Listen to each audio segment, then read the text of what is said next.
हैदराबाद से सांसद असदुद्दीन ओवैसी ने कहा है कि नफरती भाषण देना बीजेपी में तरक्की पाने का सबसे आसान तरीका है।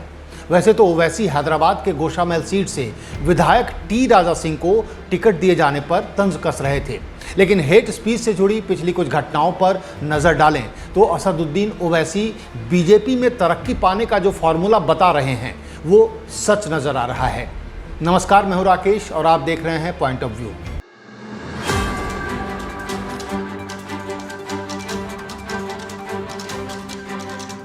पिछले साल यानी अगस्त 2022 में बीजेपी के हैदराबाद की गोशामहल सीट से विधायक टी राजा सिंह ने इस्लाम और पैगंबर मोहम्मद पर आपत्तिजनक टिप्पणी की थी।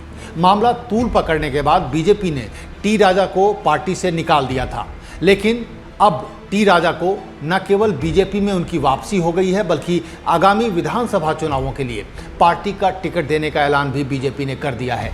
पार्टी से विधानसभा टिकट मिलने और निलंबन वापसी के बाद राजा सिंह ने एक वीडियो संदेश में प्रधानमंत्री नरेंद्र मोदी, केंद्रीय गृह मंत्री अमित शाह, बीजेपी अध्यक्ष जेपी नड्डा और कई दूसरे नेताओं को धन्यवाद भी दिया है। हालांकि बीजेपी के इस फैसले पर तंज कसते हुए असदुद्दीन ओवैसी ने एक पोस्ट किया। ओवैसी ने लिखा कि नरेंद्र मोदी ने अपने प्रिय फ्रिंज एलिमेंट को पुरस्कृत किया है। पूरा यकीन है कि नुपुर शर्मा को भी पीएम का आशीर्वाद मिलेगा। मोदी की बीजेपी में नफरत फैलाने वाला भाषण तरक्की पाने का सबसे तेज तरीका है। ओवैसी ने जिस नुपुर शर्मा का जिक्र किया है, असल में उन पर भी इस्लाम और पैगंबर मोहम्मद पर आपत्तिजनक टिप्पणी करने का आरोप है। वो भी बीजेपी से फिलहाल निलंबित हैं। दिल्ली बीजेपी की इस तेज तर्रार नेता को सऊदी अरब, कतर, बहरीन और ईरान जैसे देशों के कड़े विरोध के बाद निलंबित किया गया था। नुपुर शर्मा को लेकर ओवैसी की भविष्यवाणी सच होती है कि नहीं, इसका पता तो 2024 या 2025 में ही चलेगा, जब लोकसभा या दिल्ली विधानसभा के चुनाव होंगे।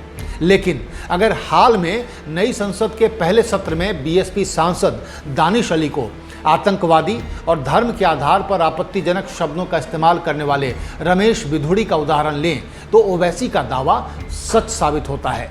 संसद में गाली देने के बाद रमेश बिधूड़ी को कोई शोकॉज नोटिस नहीं दिया गया, ना ही कोई सजा दी गई, बल्कि राजस्थान के रण में कांग्रेस के नंबर 2 नेता सचिन पायलट की सीट टोंक की जिम्मेदारी दी गई है। बिधूड़ी यहां सचिन पायलट के गुर्जर समुदाय के वोट बैंक में सेंध लगाने के साथ ही हिंदुत्व वाले वोटों को एकजुट करने का काम करेंगे।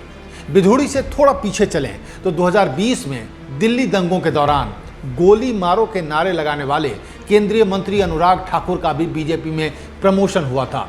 वो केंद्रीय वित्त राज्य मंत्री से 2021 में केंद्रीय मंत्री बने और उन्हें युवा सेवाएं एवं खेल मंत्रालय के अलावा सूचना एवं प्रसारण मंत्रालय का जिम्मा दिया गया।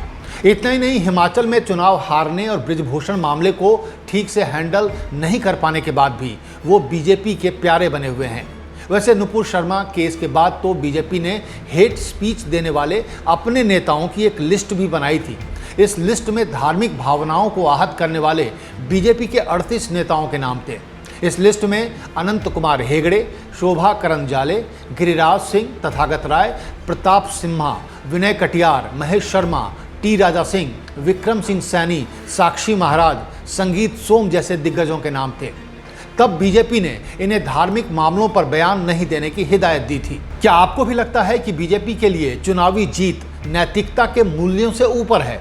क्या खुद को पार्टी विद डिफरेंस कहने वाली बीजेपी का असल डिफरेंस यही है कि वो जीतने वाले उम्मीदवार पर दांव लगाती है, फिर चाहे उसका चाल, चरित्र और चेहरा कुछ भी हो? अपनी राय हमें कमेंट कर ज़रूर बताएं और चैनल को लाइक और सब्सक्राइब करना ना भूलें। नमस्कार।